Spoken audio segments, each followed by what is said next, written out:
Olá, eu gostaria inicialmente de agradecer o convite da ProDiet para ministrar essa aula relacionada à saúde muscular e vou iniciar me apresentando. Eu sou o Dr. Marcelo Valente, fui presidente da Sociedade Brasileira de Geriatria e Gerontologia, seccional São Paulo, entre os anos de 2018 e 2020, e atualmente sou professor da disciplina de geriatria da Santa Casa de São Paulo e também professor da disciplina de geriatria da Faculdade de Medicina do ABC. O tema da nossa apresentação, então, é bem-estar, envelhecimento e saúde muscular. A agenda dos tópicos, dos assuntos que nós vamos discorrer a partir dessa apresentação. Então, inicialmente, faremos uma introdução falando sobre epidemiologia do envelhecimento no Brasil, o passado, o presente e o futuro. Segundo tópico será sobre envelhecimento bem-sucedido, quais são os elementos importantes e o conceito de reserva funcional. Terceiro, a saúde muscular, vamos comentar sobre relação com as fases da vida, o envelhecimento e as fibras musculares e fatores relacionados à perda da saúde muscular. O quarto tópico será uma avaliação da saúde muscular, falando sobre os componentes massa, força e desempenho físico. Quinto tópico será a abordagem preventiva da perda da saúde muscular. Comentaremos sobre exercício físico resistido, adequação nutricional calórica e proteica, suplementos e outros tratamentos e controle de doenças crônicas. E o sexto tópico serão as considerações finais sobre a nossa apresentação. Sobre a epidemiologia do envelhecimento no Brasil, é importante nós comentarmos, como era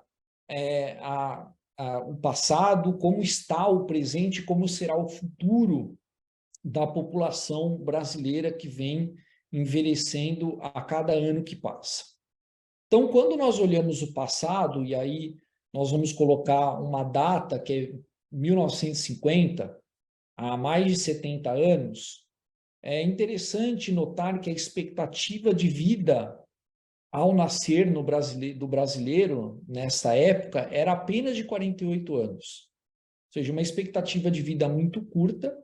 E quando nós olhamos a pirâmide populacional dessa época, vejam que o total de idosos na população, ou seja, aquelas pessoas acima de 60 anos, era de apenas 5%. Então, não havia uma grande preocupação com o envelhecimento nessa época.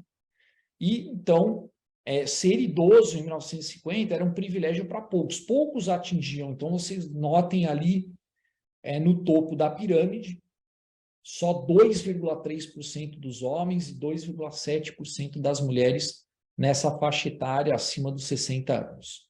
Então, era algo que não preocupava o envelhecer.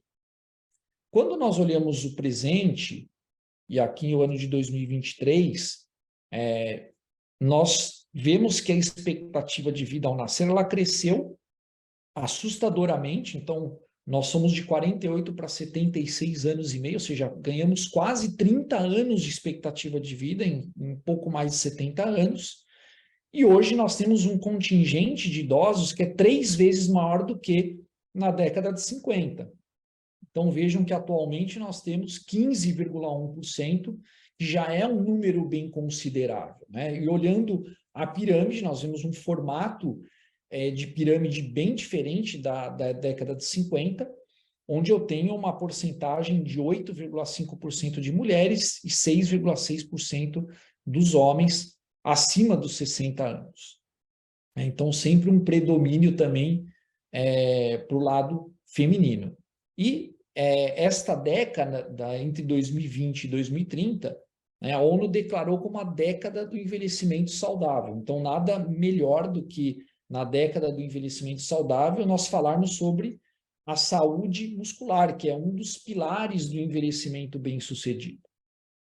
E o futuro? Como é que vai ser o futuro dessa questão do envelhecimento. Então, aí, antes da gente passar para a próxima tela, né, nós poderíamos resumir, ser idoso é uma realidade cada vez mais presente na vida das pessoas.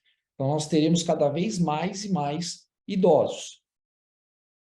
E quando nós olhamos o futuro, ou seja, o idoso em 2100, ou seja, daqui 70 anos, aproximadamente 70 anos, vejam que a expectativa de vida ela vai continuar a crescer, a aumentar.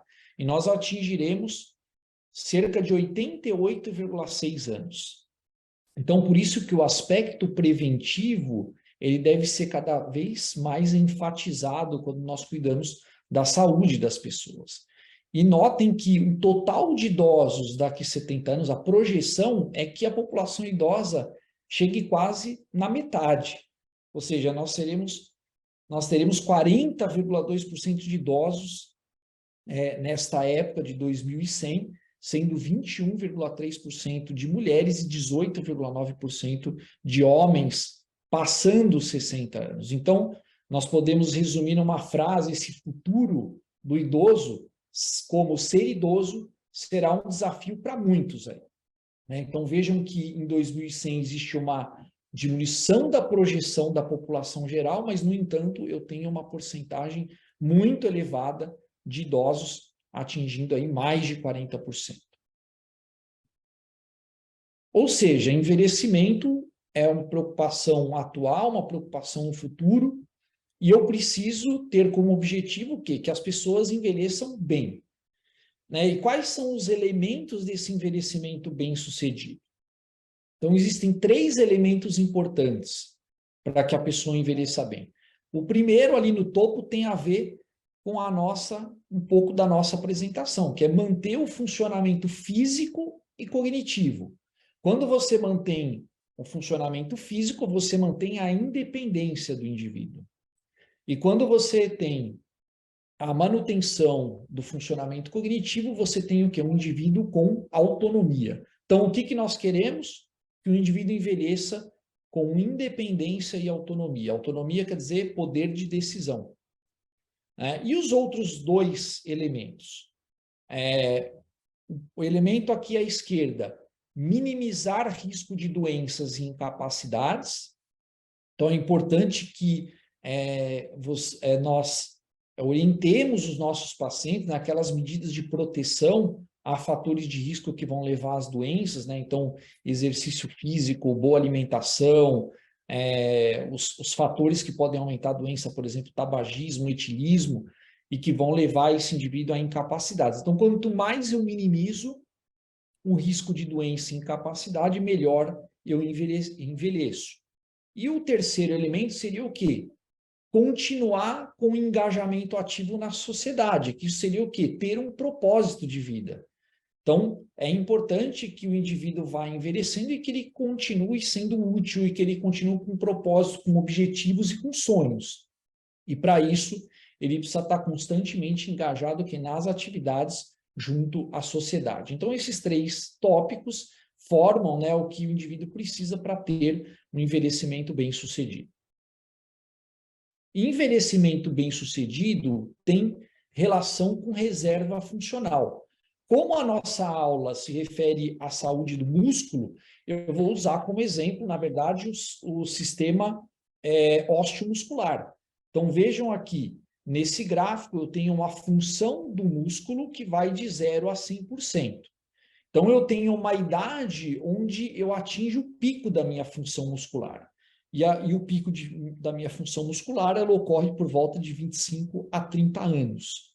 Então, vejam aqui a função máxima por volta de 25 a 30 anos.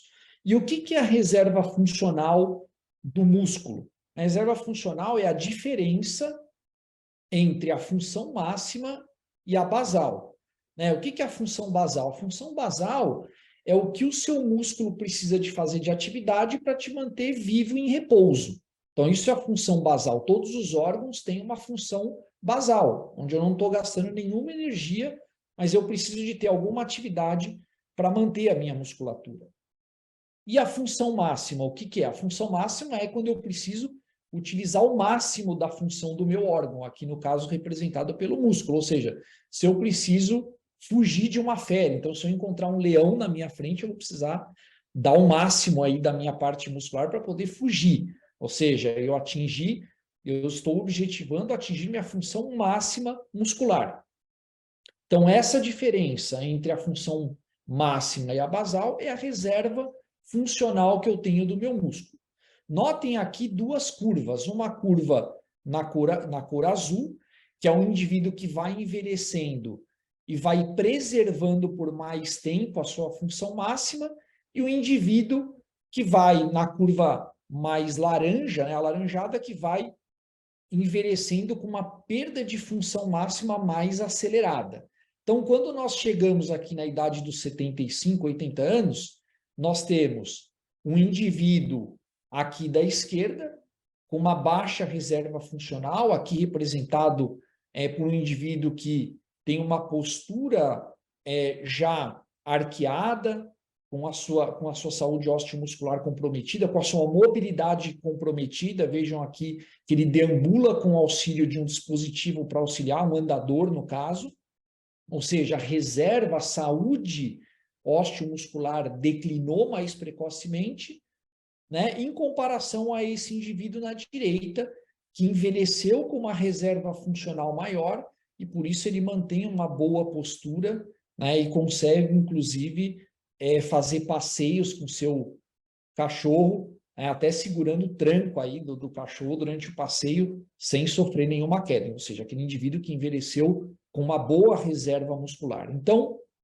reserva funcional adequada tem relação direta com envelhecer de uma maneira bem-sucedida. Então, é isso que nós representamos aqui nesse gráfico. É muito importante também nós falarmos sobre a saúde muscular e a relação com as fases da vida, né? Porque muitas vezes nós só nos preocupamos com o músculo quando nós estamos já entrando na idade do idoso.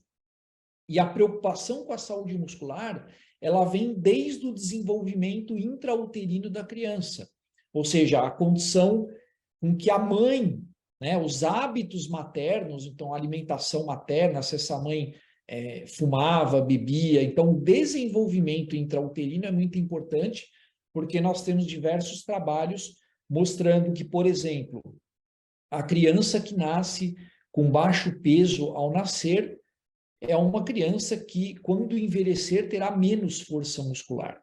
Então, a preocupação, ela não ocorre quando o indivíduo chega na idade do idoso, mas sim desde o desenvolvimento. Antes dela nascer, já é preocupante, por exemplo, como é que aquela mãe está cuidando da gestação. Na fase da infância, adolescência, adulto jovem, essa fase também é muito importante para a questão da saúde muscular. Por quê? É a idade onde eu vou poder maximizar o pico de função muscular. Ou seja, onde eu vou desenvolver mais a massa, onde eu vou desenvolver a força.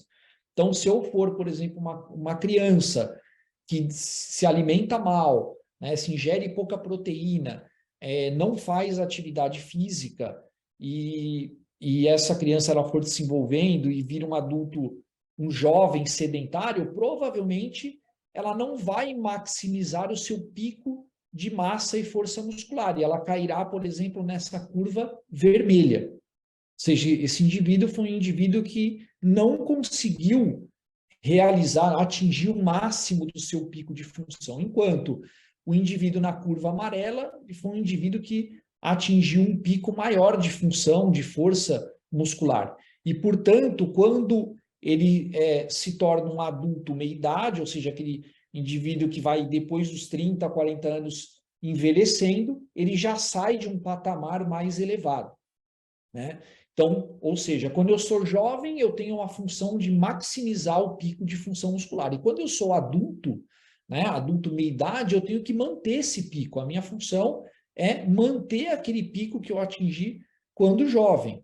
Então, vejam que quem sai aqui num valor maior, ele tem mais chance de manter, né, essa força, essa massa, do que quando eu comparo o indivíduo que já parte de um valor mais baixo. Então, esse indivíduo na curva vermelha, por exemplo, ele entra na idade do idoso, a partir de 60 anos, ele está mais próximo do limiar de fragilidade.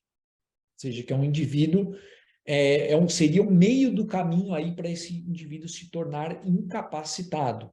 Então vejam que a curva vermelha está mais próxima disso, ao passo que aquele indivíduo que vem na curva amarela, ele vem mais distante dessa curva e ele pode chegar numa faixa etária, por exemplo, de 100 anos, sem atingir o limiar da fragilidade.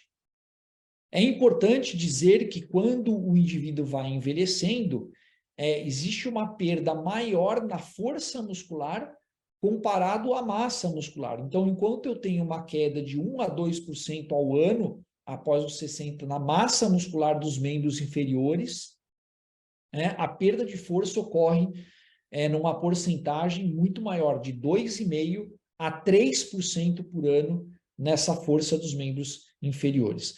Então, é muito importante que nesta idade do idoso eu minimize a perda. Então, é possível você ganhar força, ganhar massa?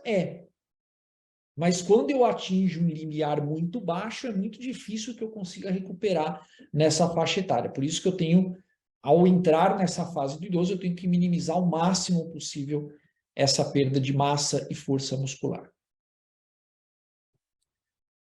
Quando nós olhamos o envelhecimento entre as fibras musculares, as principais, nós podemos dividir em tipo 1, tipo 2A e tipo 2B, nós vamos notar que o predomínio de comprometimento das fibras musculares de acordo com o envelhecimento, conforme o indivíduo vai envelhecendo, é principalmente nas fibras do tipo 2B. Então, as fibras do tipo 2B são aquelas fibras de contração muito rápida, com capacidade oxidativa baixa e que fornece energia para o indivíduo realizar principalmente atividades rápidas, ou seja, atividades de até 1 minuto, atividade de segundos. Então, essa fibra é uma fibra de potência muscular, ela tem força e velocidade.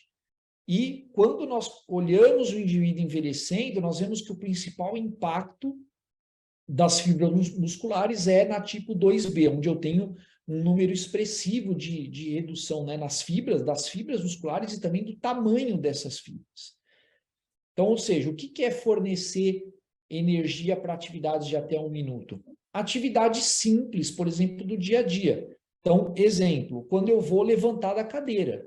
Então, quando eu vou levantar da cadeira, o que eu tenho que recrutar? O máximo de fibras do tipo 2B. Ou seja, mudar o corpo de posição, da posição sentado, ou então deitado, ou sair da cama e ficar em pé, ele exige uma potência muito grande da fibra muscular, uma contração muito rápida, e quem faz esse trabalho é a fibra do tipo 2B. Então, claro que existe uma perda também das fibras do tipo aqui do tipo 1, que são as fibras de contração lenta, que conferem mais resistência para a parte muscular, mas esse número de fibras alteradas é menor. E a fibra tipo 2, tipo 2A, que seria uma fibra intermediária, eu tenho também uma perda aqui intermediária entre a tipo 1 e a tipo 2B. Mas o que eu queria que vocês tivessem como mensagem aí dessa tela? Que o comprometimento maior, o trabalho que nós vamos ter que fazer quando o indivíduo começa a perder muito músculo, muita massa, muita força muscular, é em cima das fibras do tipo 2B. Então, essas são as mais impactadas. Quando eu olho os fatores que podem fazer com que a minha saúde muscular caia, o que eu tenho que olhar, o que eu tenho que ficar atento? Primeiro, eu posso ter fatores genéticos. Então, nós temos alguns fatores genéticos que são ligados à perda de saúde muscular, como, por exemplo, a expressão excessiva da miostatina, que é uma proteína expressa em alguns cromossomos. Quando eu tenho esse aumento da expressão da miostatina, eu tenho normalmente catabolismo do meu músculo, tenho perda de saúde muscular, tanto que existe algum esforço nas pesquisas em cima dessa substância, dessa miostatina, com medicamentos que podem bloquear a expressão dessa proteína, que está ligada a menos saúde para o músculo. Eu tenho outros fatores importantes, como o estilo de vida. Então, é importante porque vários fatores interferem, por exemplo, obesidade, tabagismo, etilismo, baixa atividade física é um fator. Então, todos esses fatores relacionados ao estilo de vida impactam negativamente na saúde muscular. À medida que nós vamos envelhecendo, nós temos modificações hormonais. Então, nós temos perda de GH, hormônio do crescimento, IGF-1, diminuição de DHEA, redução da testosterona, principalmente no homem, estrógeno, no caso da mulher, menos quantidade de vitamina D, e o único hormônio que tem um efeito oposto aí seria, no caso, o paratormônio, PTH, que quando está aumentado, pode ser maléfico para a saúde muscular. Então, por exemplo, quadros de hiperparatiroidismo, ou primário ou secundário, eles aceleram a perda de massa e de força muscular. Existe um outro fator importante que é o inflammaging. O que é o inflammaging? Inflammaging é uma inflamação sistêmica crônica de baixo grau que acompanha muitos indivíduos que vão envelhecendo com doenças. Então, à medida que ele vai adquirindo ao longo do tempo doenças, mais inflamado ele fica. Então, esse indivíduo que adquire multimorbidades, ou seja, várias comorbidades, ele tem aumento de fator de necrose tumoral, que é o TNF-alfa, aumento de interleucina 6 e interleucina 1-beta, que estão relacionados a catabolismo muscular. Ao mesmo tempo, eu tenho com o envelhecimento um declínio na função neuromuscular, com menor quantidade de neurônios motores alfa, que são aqueles neurônios motores que controlam a contração das fibras musculares, principalmente falando aqui da saúde muscular dos membros inferiores, menos fibras musculares do tipo 2B, eu já tinha comentado na tela anterior, e esses indivíduos eles têm também um menor número de células satélites, que são aquelas células musculares que têm a capacidade de, frente a um estímulo, se transformarem em qualquer fibra muscular. Ou seja, eu tenho um declínio importante na função neuromuscular. Além disso, nós temos o quê? Disfunção da mitocôndria, disfunção mitocondrial. Com o quê? Com aumento de espécies reativas de oxigênio, maior número de fenômenos apoptóticos e menor biogênese das mitocôndrias, né? Então, isso faz com que a saúde do músculo caia com essa disfunção mitocondrial. E, por último, os fatores nutricionais. Nós sabemos que alguns indivíduos sofrem de um fenômeno chamado anorexia do envelhecimento, que é uma alteração de alguns neurohormônios, algumas substâncias produzidas no estômago, que fazem com que esse indivíduo ele tenha uma capacidade menor de acumular o alimento, ele tem uma sensação de saciedade mais precoce, e a partir daí ele começa a ingerir menos calorias, né? E vai perdendo peso conforme envelhece. E o idoso ele também tem muito problema na questão da ingesta proteica. Então, dentre os macronutrientes, é realmente a alteração mais importante a baixa ingesta proteica. Então, nós sabemos que todos esses fatores, em maior ou menor grau, eles vão contribuir para a saúde muscular. Então, tudo que eu puder prevenir relacionado a esses fatores, eu vou manter ali o pico de massa muscular que eu atingi na idade jovem. Um outro ponto, um outro fator que eu coloquei separadamente nesse slide é a microbiota e a saúde muscular. Que isso vem sendo bastante comentado principalmente nos últimos 5 anos, e o indivíduo ele vai envelhecendo, e junto com esse envelhecimento do indivíduo, eu tenho também um envelhecimento da própria microbiota intestinal. Então, vejam, o que acontece à medida que eu envelheço com a minha microbiota? Eu tenho menos diversidade dessa microbiota, que é importante, começo a aumentar as espécies subdominantes, que são aquelas espécies mais ligadas à doença, aumento das proteobactérias, né, que são bactérias mais patogênicas, e diminuição de espécies dominantes, que são importantes para a questão da saúde muscular. Então, por exemplo, eu tenho menos aquermância, tenho menor quantidade de actinobactérias, entre elas as bifidobactérias, menor quantidade de firmicutes, principalmente lactobacillus e Faecalibacterium, né? Então, tudo isso contribui para diminuir a saúde muscular. E de que forma, né, a alteração dessa microbiota vai fazer isso? Então, vejam que essa alteração nós chamamos de disbiose, uma disbiose da microbiota intestinal. Então, eu posso ter, por exemplo, uma redução na digestão de macronutrientes. E aí eu reduzo a biodisponibilidade desses macronutrientes e posso evoluir para um quadro de desnutrição. Da mesma maneira, eu tenho, por exemplo, redução na síntese de vitaminas importantes, como a B12 e o ácido fólico, né, e fazem com que o aumento da homocisteína, por exemplo, leve ao aumento do estresse oxidativo, um prejuízo para a síntese proteica e do próprio DNA. Tenho também redução na transformação de nutrientes em componentes metabolicamente ativos, como os flavonoides, por exemplo, né, que também, além de aumentarem o estresse oxidativo, vão ter um papel importante na redução da sensibilidade à insulina. E um ponto importantíssimo é a redução na síntese de ácidos graxos de cadeia curta. Então, essa redução na síntese de ácidos graxos de cadeia curta vão reduzir o estímulo anabólico e aumentar a inflamação. Aqui nós estamos falando especificamente do músculo, né? Ligado a isso, eu tenho também algumas bactérias que começam a aumentar, fazer com que aumente a permeabilidade intestinal. Isso leva também ao aumento da inflamação e também o prejuízo na regulação dos genes, né, que faz com que a função imunológica desses órgãos ela fique acometida. Então, hoje é uma fonte de pesquisa muito grande a questão da desbiose intestinal. Existem trabalhos já mostrando alguma resposta positiva quando a gente fala em modulação dessa microbiota e saúde muscular.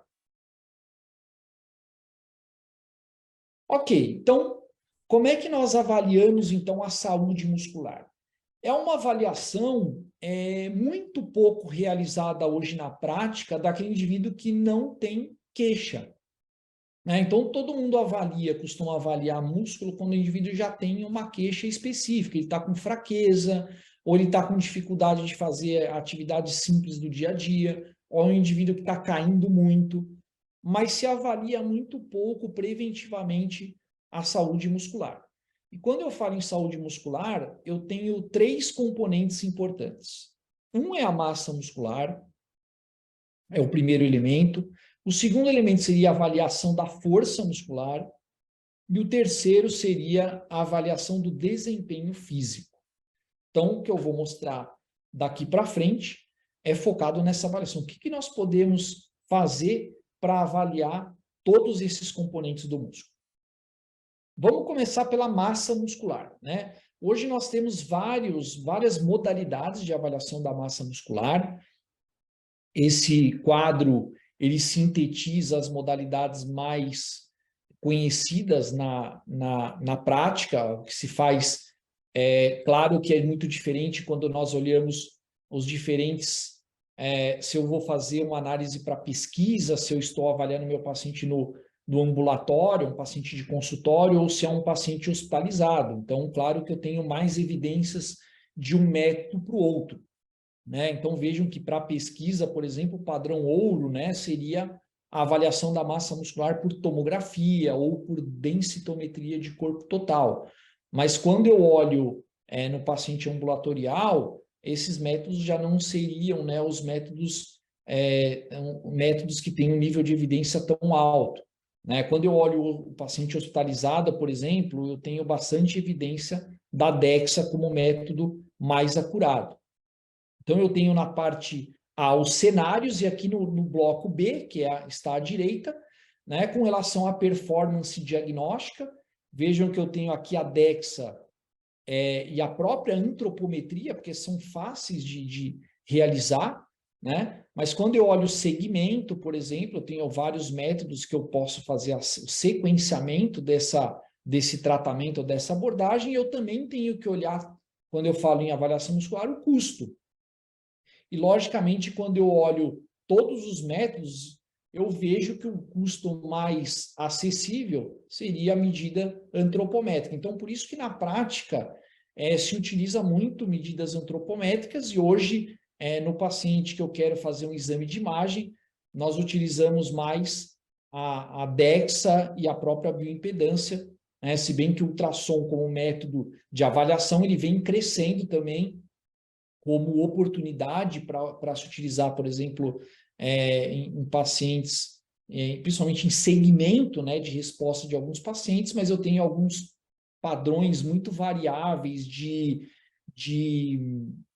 corte, né, relacionado a esse método do ultrassom, enquanto a bioimpedância e a densitometria eu tenho índices, né, de corte mais padronizados. Enfim, mas eu tenho várias maneiras com que eu possa fazer essa avaliação, né? Eu vou focar um pouco na circunferência da panturrilha, que é um dos métodos antropométricos mais acurados, vamos dizer assim, para se avaliar esse músculo, e essa tela é muito interessante em vários aspectos, né? Então, vejam que a medida da circunferência ela se faz o quê? Com o indivíduo com as pernas relaxadas, né? E no maior diâmetro da circunferência da panturrilha, e eu tenho alguns dados interessantes aqui. Na parte superior, eu tenho os cortes, né, baseados em adultos saudáveis, e na parte de baixo, idosos e indivíduos com problema clínico de perda de peso ou perda de massa muscular.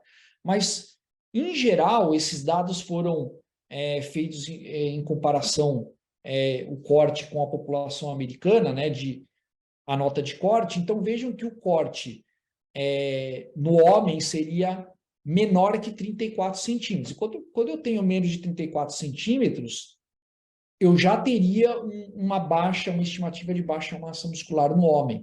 E no caso das mulheres, o valor menor do que 33 seria já um valor baixo, sendo que 32 centímetros já é considerado abaixo, né, de 32, uma perda grave, e no caso das mulheres, abaixo de 31 centímetros também seria grave.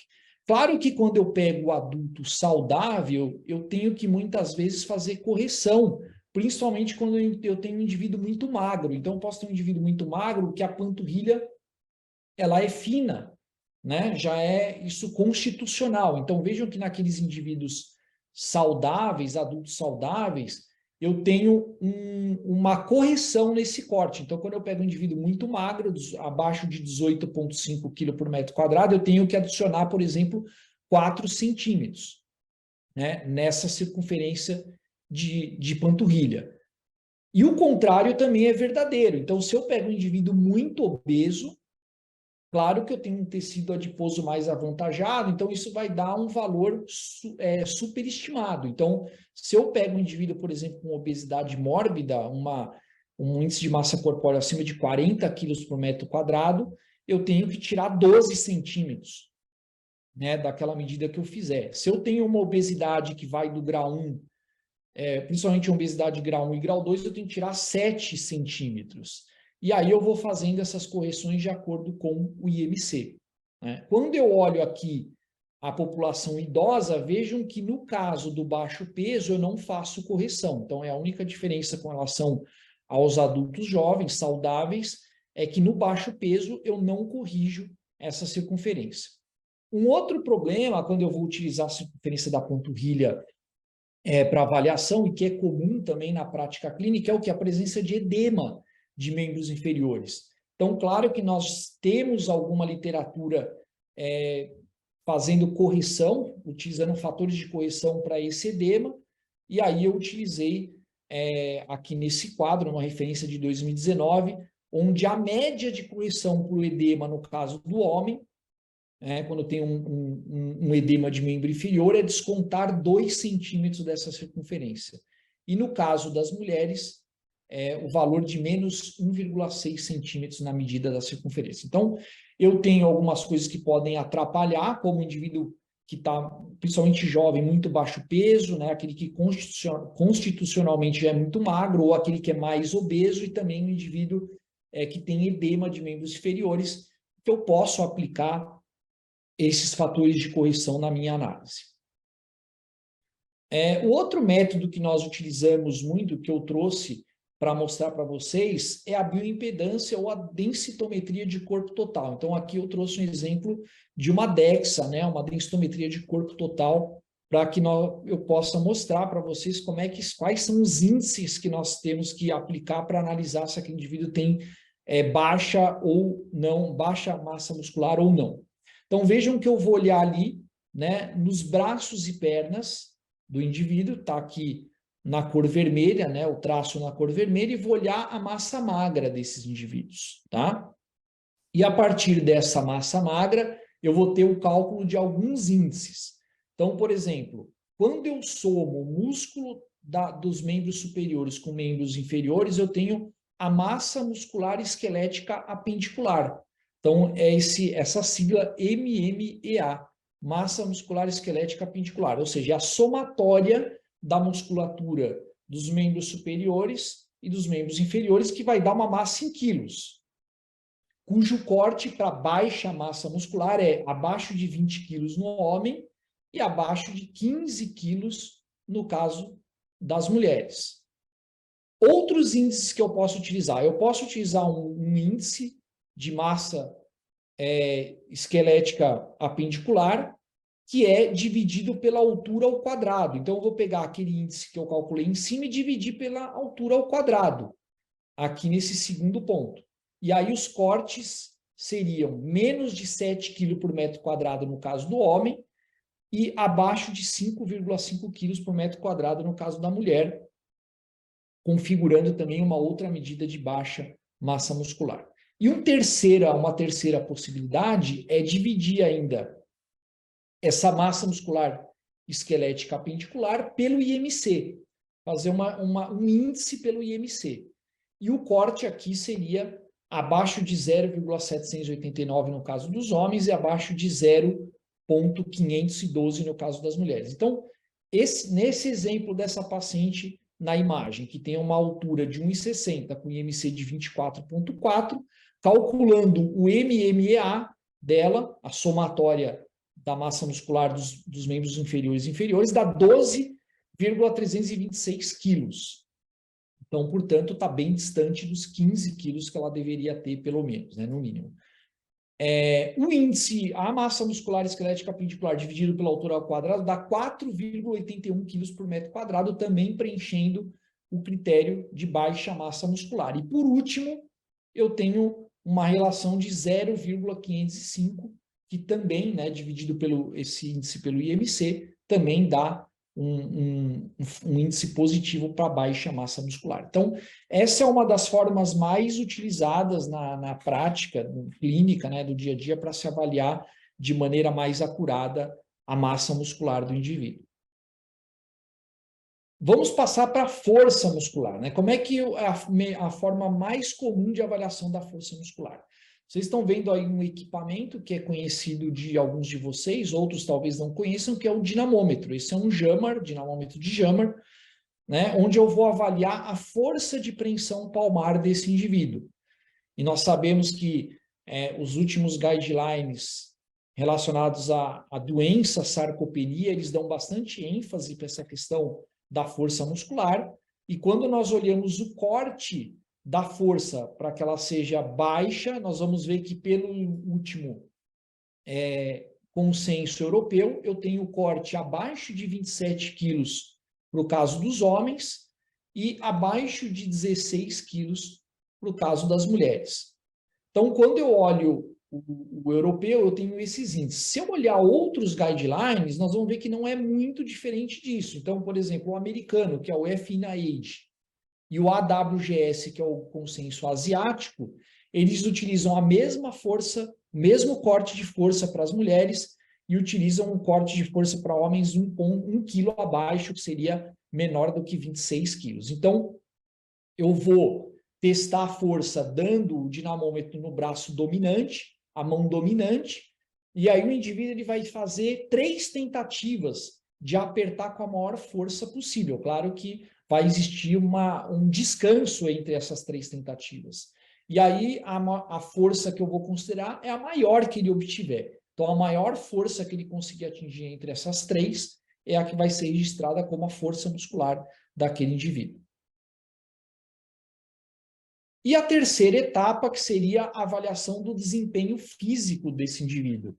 Então, eu posso fazer vários testes para ver se esse indivíduo ele tem um desempenho físico satisfatório relacionado a essa saúde osteomuscular.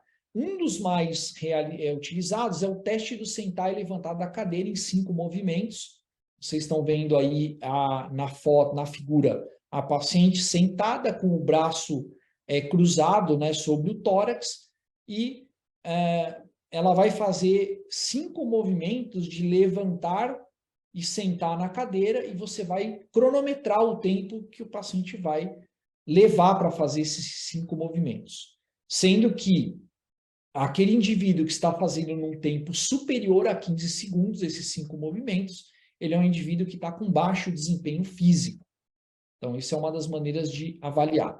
Um outro marcador muito interessante de desempenho físico é a própria velocidade da caminhada ou velocidade da marcha desse indivíduo.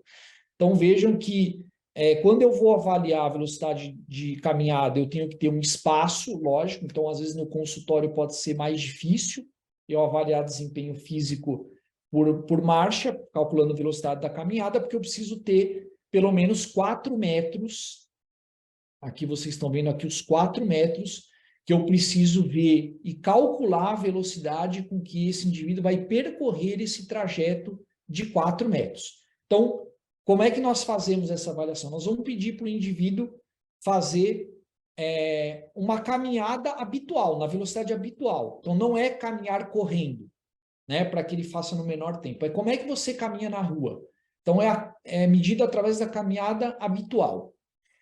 No nosso ambulatório, nós fazemos uma distância de 8 metros, por quê? Nós descartamos, né, os 2 metros, que seria a fase de aceleração da marcha, e os últimos 2 metros, que seria a fase de desaceleração da marcha. E avaliamos aqui esses 4 metros, que seria o período, né, a distância onde o indivíduo está com a velocidade mais constante. Então, nós acionamos o cronômetro aqui nos 2 metros e desligamos o cronômetro nos 6 metros e calculamos a velocidade em metro por segundo. Quando isso dá menor ou igual a 0,8 metros por segundo, o indivíduo também é considerado como tendo um baixo desempenho físico. Então, eu posso avaliar no teste da cadeira, se eu não tiver espaço. Se eu tiver um espaço um pouco maior, eu posso fazer o teste, né, calculando a velocidade da marcha ou velocidade da caminhada.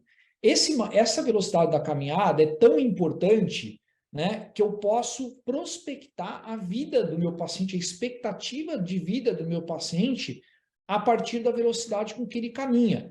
Então, ele pode ser um marcador de expectativa de vida, né? Isso é uma medida fantástica, pela simplicidade com que é feita e pelo elemento que eu consigo, né, que é um elemento muito interessante, que é quanto esse indivíduo vai viver a partir da velocidade de caminhada dele naquele momento. Então, isso é um trabalho já um pouco antigo, publicado em 2011, que correlaciona a expectativa de vida média de acordo com a velocidade da marcha daquele indivíduo. Essa é a curva dos homens, nós temos uma curva para a mulher. Então, pegando como exemplo para que vocês entendam aqui a velocidade da marcha entre 1,6 metros por segundo até 0,2 metros por segundo, e aqui a idade, né, a partir do indivíduo de 65 anos para frente. Então, se eu pegar aqui, por exemplo, um indivíduo com 75 anos, vamos fazer uma estimativa. Se ele caminhar com uma velocidade de 0,6 metros por segundo, que está abaixo daquela velocidade que eu comentei, então lembrem que o corte de uma boa velocidade seria acima de 0,8. Então, esse indivíduo, aos 75 anos, ele vai ter uma sobrevida média de apenas 7. Então, serão 7 anos. Agora, se eu pego um idoso bem condicionado, que tem um bom desempenho físico, ou seja, fazendo uma velocidade de 1,2 metros por segundo, que seria um indivíduo com bom condicionamento, essa sobrevida quase que dobra. Então, aquele indivíduo que está caminhando com 1,2, ele tem uma sobrevida média de 13 anos. Então, vejam que marcador interessante, importante e que nós podemos utilizar na nossa prática do dia a dia. Então, falamos da avaliação da massa, da força, do desempenho físico de cada indivíduo e nós vamos falar um pouco de abordagem preventiva. Como é que eu faço, então, para preservar aquela massa que eu atingi ou, de repente, para recuperar, mesmo que eu não tenha ainda um índice baixo, eu posso já na minha curva notar que eu estou perdendo. Então, eu posso ter uma reserva funcional muito grande e eu posso fazer uma intervenção antes de atingir aquele parâmetro mais baixo. Porque fazer a intervenção quando eu atingir o parâmetro abaixo do normal já seria tratamento, não seria prevenção. Então, aqui nós estamos falando de um indivíduo que está com a força adequada, mas ele está perdendo. Eu estou acompanhando esse indivíduo, ele está perdendo massa, está perdendo força. O que eu posso fazer? Então, eu tenho 4 pontos interessantes para abordar na parte de prevenção. Programa de exercício físico resistido. O segundo é o suporte nutricional calórico e proteico. Terceiro, suplementos e outras formas de tratamentos. E controle de doenças crônicas. Então, vamos começar pela modalidade mais importante hoje, né, que é considerada a mais efetiva em manter ou recuperar massa e força muscular, que é o quê? Um programa de exercício físico resistido. Então, claro que essa é a modalidade mais importante para que eu consiga manter minha força, manter minha massa e recuperar naqueles que perderam, mas eu tenho outras modalidades de exercício com que o indivíduo que está com uma força mais baixa, ele pode também se beneficiar. Por exemplo, aqueles que têm risco aumentado para queda podem se beneficiar de um programa de exercício para melhora de equilíbrio, treinamento de marcha. Mas o foco é o treino resistido. E esse é um modelo, né, de orientação, de prescrição do treino, levando em conta algumas variáveis e a sua orientação. Então, como é que eu faço essa orientação? Em primeiro lugar, é importante que esse programa de treino ele seja acompanhado por um profissional da equipe multi, que é o educador físico. Né? Então, você precisa ter um programa orientado por uma pessoa competente nesse assunto. Né? No caso do paciente mais debilitado, um fisioterapeuta. No caso do indivíduo que quer prevenir a sua perda, um educador físico. E aí ele vai montar um programa baseado principalmente no número de exercícios, né, que você tem que fazer. Então, 2 tipos de exercício para cada grande grupo muscular que você tenha. Né? Esse exercício ele precisa ter repetições entre 8 a 10 movimentos, é o preconizado, e em torno de 3 séries. Então, ele deve fazer 3 séries relacionadas ao exercício daquele grupamento muscular. Um ponto fundamental é a intensidade. Vejam que o objetivo é que eu atinja 80% de um RM, ou seja, a resistência máxima daquela musculatura.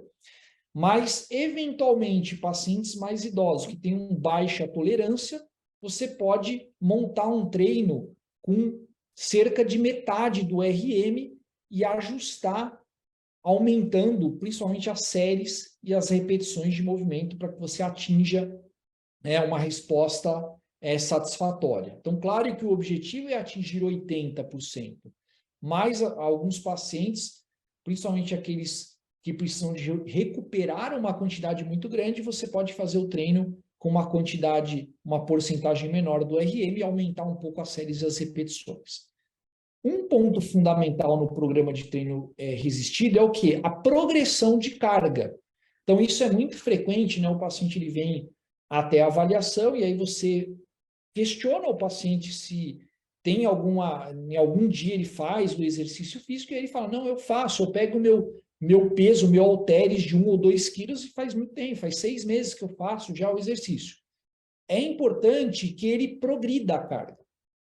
Então, muitas vezes, ele faz o exercício, mas ele estabiliza numa carga fixa.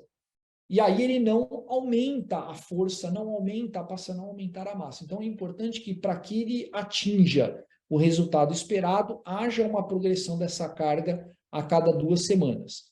E, por último, a frequência. É importante que o indivíduo faça, no mínimo, 2 a 3 vezes por semana esse treino resistido. Então, isso seria um modelo básico de recomendação da uma modalidade que não há dúvidas na literatura que é muito benéfica para a saúde muscular. Quando eu olho aí bioquimicamente, né, os efeitos do exercício físico no músculo, eu vou notar por essa imagem que é exatamente o oposto do que acontece com o envelhecimento. Então, vejam ali, o envelhecimento está representado pela seta preta, na cor preta, e o exercício na cor verde. Então, o que é o produto final aqui de todas essas reações? É aumentar a síntese e diminuir a degradação, para que eu melhore o meu músculo. O que acontece no envelhecimento? Eu diminuo a síntese e aumento a degradação.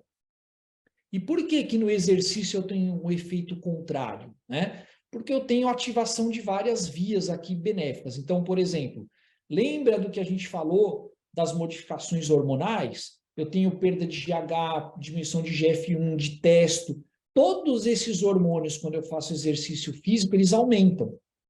E ao aumentar esses hormônios, eu estou ativando principalmente o quê? As vias anabólicas de síntese proteica muscular, aqui representada principalmente pela via mTOR, que é a principal via.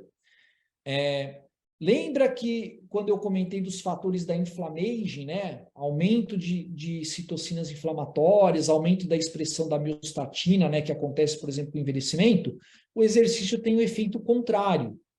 Ele diminui a expressão da miostatina e diminui o nível de citocinas inflamatórias. Isso vai fazer com que eu diminua a degradação proteica através do bloqueio, principalmente aqui da via da MRF1,2 e da atrogina 1, né? E também redução de apoptose, né? A apoptose mitocondrial, que a gente também tinha comentado numa tela anterior.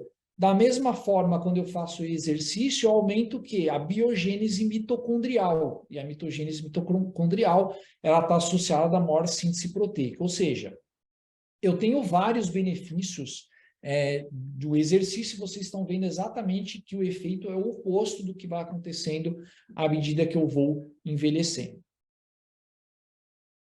Nutrição, que é o segundo pilar importante para a saúde muscular. Vejam esse trabalho aqui, essa revisão sistemática com meta-análise, comparando a ingesta calórica e proteica entre idosos com e sem sarcopenia, ou seja, aqueles que já estavam com a saúde muscular muito comprometida e aqueles que ainda tinham a saúde muscular adequada.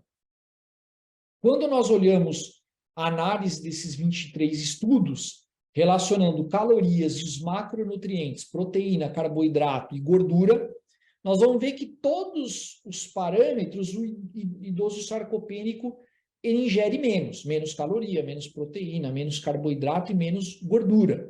Mas quando nós olhamos a significância estatística com relação ao grupo com boa saúde muscular, os dois principais componentes são uma menor ingesta calórica e principalmente uma menor ingesta proteica, né? Então, reforçando aquilo que a gente comentou entre os fatores de risco principais nutricionais, pouca caloria e pouca proteína. E vejam o tamanho da significância dessa menor ingesta. Da mesma forma, né, esse trabalho ele mostra a importância de eu já ingerir uma quantidade boa de proteína, mesmo quando eu ainda não me tornei um idoso. Então, esse trabalho relacionando a quantidade de ingesta proteica e componentes da sarcopenia, que seria a análise da força, a análise da massa muscular, em homens e mulheres de meia idade, ou seja, entre 40 a 59 anos. Então, eu nem cheguei na idade do idoso, né? E o que nós podemos ver aí por esse gráfico? Que existia uma diferença muito grande, tanto no homem quanto na mulher, relacionado à análise da massa muscular e também da força, quando eu comparo aqueles grupos que ingeriam pouca quantidade de proteína, que é um RDA baixo, né, abaixo de 0,8, comparando com aqueles que ingeriam uma quantidade entre 0,8 a 1,2 e aqueles que ingeriam alta quantidade de proteína, que seria 1,2 grama por quilo. Vejam que esses obtiveram os maiores valores de massa e os maiores valores de força, as duas medidas já ajustadas para o índice de massa corpóreo, mesmo no indivíduo de meia idade. Ou seja, então eu não preciso esperar o indivíduo chegar aos 60 anos para começar a ajustar essa quantidade da proteína. Eu já posso fazer isso numa idade mais jovem. Então, se eu pego um grupo de idosos, né, qual seria a recomendação de calorias para esses idosos? Eu vou avaliar o peso. Tudo vai depender do peso. Se eu tenho um idoso com peso adequado, a medida é 30 quilocalorias por quilo de peso por dia. Essa é a quantidade ideal para que ele tenha de ingesta, para que ele consiga manter aí a massa, né, o seu peso. Se eu tenho um idoso com baixo peso, ou seja, índice de massa corpórea aqui, considerando a massa corporal menor do que 21 kg por metro quadrado, aí eu tenho que aumentar essa caloria. Isso vai de 32 a 38 quilocalorias por quilo de peso por dia. E o maior desafio seria o quê? Idosos com obesidade. Aí eu tenho um objetivo de perder peso, essa perda de peso ela deve ser lenta, mas eu não posso perder músculo. Então, o desafio grande é eu fazer o indivíduo perder peso sem que ele perca músculo.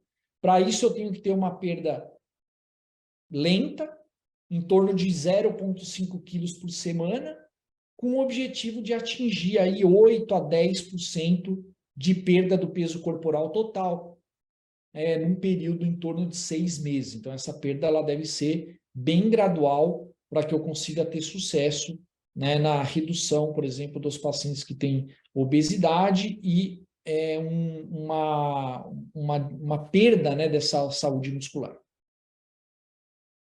E a recomendação de proteínas, que é o macronutriente mais importante na questão de preservação de saúde muscular. Quando eu falo em prevenção, as principais diretrizes, grupos de estudos relacionados a isso, nos colocam uma medida aí para o indivíduo saudável entre 1 a 1,2 gramas por dia de proteína. Então, isso quando eu quero prevenir perda muscular. Já do outro lado, no tratamento, vejam que a quantidade recomendada, preconizada, é um pouco maior. Então, se eu tenho, por exemplo, já um indivíduo com alguma doença que faça perder a massa muscular, a força muscular, ou se eu tenho um indivíduo sarcopênico já, essa quantidade ela deve ser de pelo menos 1,2 até 1,5 gramas por quilo por dia de proteína. E eu tenho na parte inferior desse gráfico duas situações onde eu tenho que aumentar ou diminuir. Na primeira, ou seja, frente a uma doença grave ou uma desnutrição acentuada, a recomendação de proteína ela pode chegar até 2 gramas por quilo por dia. Por exemplo, um paciente dentro da terapia intensiva, numa unidade de terapia intensiva. A gente teve muito caso aí de sarcopenia aguda durante a pandemia da COVID, né, da COVID-19. Então, a gente teve situações onde o indivíduo ele precisava de uma requisição muito alta dentro da terapia intensiva. Do outro lado, eu tenho o indivíduo que eu preciso me preocupar um pouco com essa quantidade maior, que é o indivíduo com doença renal crônica, principalmente focado naquele indivíduo que não faz diálise ainda e já tem um clearance de creatinina inferior a 30 ml por minuto. Então, esse indivíduo, eu devo limitar um pouco, não muito, mas eu devo limitar a quantidade de proteína em até 0,8 gramas por quilo por dia. Então, não dar uma dieta hipoproteica, mas essa quantidade de 0,8 gramas, ela corresponde, por exemplo, ao RDA do jovem, né, do indivíduo, do adulto jovem. O RDA dele é em torno até 0,8 a 0,8 gramas por quilo. Então, não é que eu vou abaixar muito, mas eu não vou dar aquela quantidade mais alta que eu preconizo para o idoso, então eu vou limitar até 0,8 gramas. Então, essas são as recomendações aqui relacionadas à questão da proteína. A questão da proteína, é muito importante. Tem outros aspectos muito importantes que não só a quantidade, né? Eu tenho, por exemplo, que distribuir bem as proteínas ao longo do dia para otimizar a minha resposta anabólica. Então, vejam aqui esse desenho, essa tela. Eu tenho um indivíduo com 75 quilos, onde eu calculei uma necessidade de 1,2 gramas. Aqui um paciente que eu quero prevenir a perda de massa muscular e deu 90 gramas de proteína por dia. E aí eu tenho aqui um indivíduo à esquerda, onde eu dividi 30 gramas de proteína em cada uma das principais refeições, café da manhã, almoço e jantar. E esse indivíduo à direita, eu tenho o consumo das mesmas 90 gramas, só que dividido em só 10 gramas no café, 20 gramas no almoço e 60 gramas no jantar. Qual que é a diferença entre esse indivíduo da esquerda para a direita? O indivíduo da esquerda, ele vai atingir, ao longo do dia, 3 estímulos completos de síntese proteica muscular, ou seja, ele vai atingir capacidade máxima, ele vai ter 3 estímulos anabólicos completos. Enquanto o indivíduo da direita, ele só vai atingir o pico da síntese proteica máxima uma vez que é no jantar. E, inclusive, ele vai desperdiçar aquela quantidade excessiva de proteína, porque a partir de um certo nível, eu tenho um platô, onde eu não tenho mais benefício de consumir proteína naquela ocasião, né? Enquanto eu tenho outras 2 refeições com uma quantidade muito baixa de proteína. Então, é importante que você distribua de maneira igualitária e que você atinja um limiar mínimo de proteína, né, durante cada refeição, para que você consiga chegar próximo desse estímulo de síntese proteica máxima. Quando nós comparamos o jovem e o idoso nessa questão da otimização da resposta anabólica, se nós dermos aqui valores a partir de 30 gramas, ou seja, acima de 30 gramas, nós vamos ver que os dois, tanto o jovem quanto o idoso, eles vão ter um aproveitamento parecido de síntese proteica muscular, né? Agora, quando eu dou uma quantidade baixa, por exemplo, de 20 gramas para baixo, eu posso ter uma diferença de até 50% a menos de aproveitamento no idoso. Então, o indivíduo idoso, eu preciso dar uma quantidade mínima para que ele tenha uma boa síntese proteica muscular. Já o jovem, ele consegue aproveitar um pouco melhor. Então, vejam esse gráfico aqui da direita, né? Eu tenho aqui dose de proteína e a síntese proteica muscular máxima. Quando eu dou 10 gramas, né, de proteína, olha o que acontece com o indivíduo idoso. Ele vai para 25% de síntese proteica máxima, enquanto que o indivíduo mais jovem, ele consegue aqui dar, né, uma quantidade de síntese maior. Quando eu dou uma quantidade aqui de 20, né, eu começo a aumentar, vejam que as bolinhas elas começam a ficar mais próximas. Mas o meu platô é próximo de 30. Então, quando eu dou mais do que 30, aí eu meio que igualo, né, a curva do jovem, que é essa cheia, né, e a curva tracejada, que é o idoso. O mesmo acontece, por exemplo, com o limiar de leucina. Então, o idoso ele precisa de ter ingerir uma quantidade muito mais alta de leucina, comparando-se ao jovem, para atingir 50% da síntese proteica máxima. Então, por isso que o recomendado é que nós tenhamos um planejamento para que aquele indivíduo ele consiga alcançar pelo menos 25 a 30 gramas de proteína em cada refeição. Então, vejam que a partir do 25 aqui, eu já estou entrando nesse platô de síntese proteica máxima. Outras formas, né, que eu posso fazer de suplementos ou outros tratamentos que podem, inclusive, ser preventivos, né? Então, aquele paciente que tem uma ingesta baixa na alimentação ou que eu quero suplementar para ele ter um ganho maior num programa de treino resistido, eu posso utilizar o whey protein, né, numa dose de 25 a 30 gramas, né, quando eu for suplementar. A leucina, né, que é o aminoácido mais anabólico, eu tenho uma resposta no idoso a partir de 3 gramas, 3 a 5 gramas, né, por dose, mas a partir de 3 gramas eu já tenho uma resposta. Vitamina D, que é o colicalciferol, vitamina D3. é importante. Nós vimos lá que a saúde muscular ela tem relação com a vitamina D. Então, no indivíduo que passa dos 60 anos, qual é o meu objetivo? É atingir o nível da 25-hidroxivitamina D acima de 30 nanogramas. Então, é importante ter uma avaliação do nível da 25-hidroxivitamina D para que eu possa acertar a dose. Mas, em geral, aqueles que não têm uma deficiência tão grande, a manutenção ela vai ficar na dose em torno de 1.000 a 3.000 por dia. Né? Então, o objetivo é o quê? Sempre manter a vitamina D acima de 30 nanogramas. Né? Naquele paciente, principalmente aquele que treina, eu quero manter, ou às vezes quando eu quero recuperar aquele que perdeu, eu posso utilizar a creatina como suplemento, fazendo 20 gramas por dia, né? Dividido em 4 vezes de 5 gramas, por exemplo, numa fase de carregamento, principalmente durante os primeiros 5 dias, e depois fazer uma manutenção, uma fase de manutenção de 3 a 5 gramas por dia da creatina. Né? Então, independente de exercício, nos trabalhos de 3 meses, 3 a 6 meses, pode existir algum benefício, né, no ganho de massa e até no ganho de força, e claro que com o exercício, todas essas suplementações, elas se potencializam quando eu estou fazendo um treino resistido, mais a utilização da creatina. O grande problema da creatina é que eu não tenho estudos de segurança de longo prazo, a maioria dos estudos é até 6 meses, né, com a utilização da creatina. A testosterona, aqui nós estamos falando preventivamente, principalmente no homem.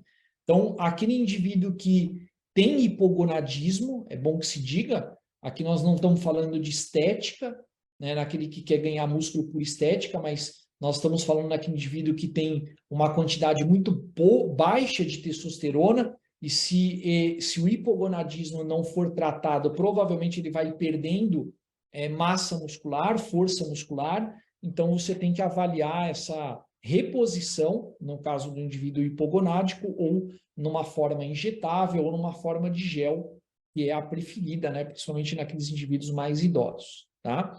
E os probióticos, que surgem como uma possibilidade. Claro que nós temos doses, cepas definidas para essa abordagem da saúde muscular, mas o objetivo principal é a modulação do eixo intestino-músculo. Então, devem sair trabalhos com algumas cepas e doses de cepas daqui para frente, para que nós tenhamos a possibilidade aí de utilizar com esse objetivo de prevenção da saúde muscular alguns probióticos. E o controle, né, por último, é importante o controle de doenças crônicas. Então, eu comentei lá no início que quanto mais o indivíduo vai adquirindo doença crônica, mais inflamado ele fica e menos reserva funcional nos seus órgãos ele também tem à medida que ele vai envelhecendo. Então, é muito importante controlar a hipertensão arterial, dislipidemia, diabetes mellitus, obesidade, e 2 fatores que são muito associados também a essa perda de saúde muscular, que seriam o tabagismo e o etilismo. Então, controlando tudo isso, eu vou ter sucesso na prevenção da saúde do meu músculo. E quais seriam aqui as considerações finais, então, da nossa apresentação? Em primeiro lugar, para envelhecer com boa saúde muscular, é necessário construir uma boa reserva quando jovem. Aquilo que eu frisei no início, a preocupação é lá atrás. Claro que eu posso melhorar quando eu já cheguei numa certa idade, passei dos 50, mas construir uma boa reserva quando jovem e principalmente preservá-la ao máximo na fase adulta, isso é fundamental. Segundo ponto, para o diagnóstico preciso da saúde muscular é necessário avaliar os 3 componentes: massa muscular, força muscular e o desempenho físico de cada indivíduo. Em terceiro lugar, para a prevenção aqui da perda da saúde muscular, é necessário realizar programa de exercício físico focado no exercício resistido, adequar a alimentação, além de controlar doenças crônicas e utilizar também de maneira individualizada alguns suplementos que nós mostramos ali, ou então outros tratamentos que eu tenha que fazer para preservar a saúde do meu músculo. Eu vou agradecer a atenção de todos vocês, deixar meu contato no Instagram, agradecer principalmente a ProDiet, a toda a equipe da ProDiet, pela oportunidade de falar sobre um tema que é tão importante nesses últimos anos, vem sendo muito estudado e faz parte, né, de todos os congressos de nutrição, de envelhecimento, que é a saúde muscular.